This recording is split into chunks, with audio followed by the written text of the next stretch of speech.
യോഹന്നാന്റെ സുവിശേഷം 3-ാം അധ്യായം 30-ാം വാക്യം.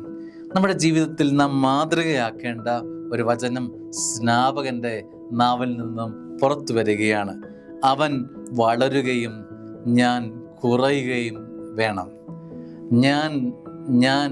ഞാൻ ചെറുതാകണമെന്ന് അർത്ഥം. അവൻ വളരണം, ഈശോ വളരണം എന്നുള്ള സ്നാപകന്റെ ഒരു ജീവിതത്തിൻ്റെ സാക്ഷ്യം പാഠമാകണമെന്ന് എനിക്ക് തോന്നുന്നു. എന്ത് വില കൊടുത്തും ഞാൻ വളരണം, എനിക്ക് പുഷ്ടി ഉണ്ടാകണം, എനിക്ക് നന്മയുണ്ടാകണം, എനിക്ക് ശ്രേയസ് ഉണ്ടാകണം, എനിക്ക് പേരുണ്ടാകണം. അതിനുവേണ്ടി ഞാൻ എന്തും ചെയ്യും. ആരെയും എന്തും ഒരു മടി കൂടാതെ ചെയ്യാൻ, ആർക്കെതിരെ സംസാരിക്കാനും കൈകൾ ഉയർത്താനും ചിന്തിക്കാനും എഴുതാനും വാട്സപ്പിൽ പകർത്താനും ഒക്കെ നമുക്കൊരു മടിയുമില്ല.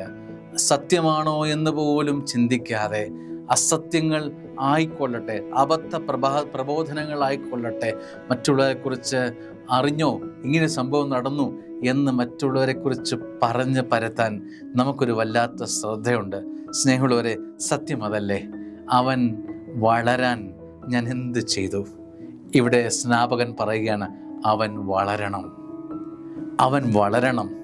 ഈ ഒരു നിർബന്ധ ബുദ്ധി നമുക്കുണ്ടാകണം. ഞാൻ കുറയണം. സ്നേഹമുള്ളവരെ, അവൻ വളരണം എന്നുള്ള ഒരു പാഠം സുവിശേഷം നമ്മുടെ ജീവിതത്തിലേക്ക് തരികയാണ്. എൻ്റെ ചുറ്റുമുള്ള വ്യക്തികൾ വളരണമെന്നുള്ള നിർബന്ധ ബുദ്ധി നിൻ്റെ ഹൃദയത്തിൻ്റെ താളത്തിലുണ്ടോ? അവൻ ആരോഗ്യവാനായിരിക്കണമെന്നുള്ള ഒരു ആഗ്രഹം നിൻ്റെ മനസ്സിലുണ്ടോ? എൻ്റെ അയൽവക്കത്തുള്ളവർ സന്തോഷവാനും സന്തോഷവതികളുമായിരിക്കണമെന്ന് ഒരു ആഗ്രഹം നിൻ്റെ മനസ്സിലുണ്ടോ? എൻ്റെ ചുറ്റുമുള്ള എൻ്റെ കുടുംബങ്ങളൊക്കെ ബ്ലെസ്ഡായി അനുഗ്രഹമായി ജീവിക്കണമെന്നുള്ള ഒരാഗ്രഹം, വളർച്ച എൻ്റെ ജീവിതത്തിലുണ്ടോ? നമ്മളൊക്കെ എത്ര താഴെയുള്ളവരാണ്. ഇനിയും എത്രയൊക്കെ വളരാൻ നമ്മളിരിക്കുന്നു എന്നത് തിരിച്ചറിയണം.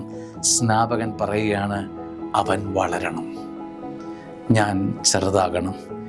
ഇത് ഒരു സ്നാപകന് മാത്രം, ഒരു ഹൃദയത്തിൽ ഈശോയെ സ്ഥാപിച്ചവന് മാത്രം, ദൈവത്തിന് 1-ാം സ്ഥാനം കൊടുക്കുന്നതിന് മാത്രം, ഒരു ഋഷിക്ക് മാത്രം പറയാൻ കഴിയുന്ന ഒരു ആർജവത്തിൻ്റെ വാക്കാണ് അവൻ വളരണം. ഞാൻ ഒരുങ്ങി ഇല്ലാതായി മറ്റുള്ളവർക്ക് വെട്ടമായി മാറണം. മെഴുകുതിരി പോലെ മറ്റുള്ളവർക്ക് വെളിച്ചമാകാനുള്ള വളർച്ചയ്ക്കുള്ള ഇന്ധനമാണ് എൻ്റെ ജീവിതത്തിൻ്റെതെന്ന് തിരിച്ചറിയുന്നത് വലിയൊരു സ്നാപക പാഠമാണ്. അനുഗ്രഹമാവട്ടെ. ആമേൻ.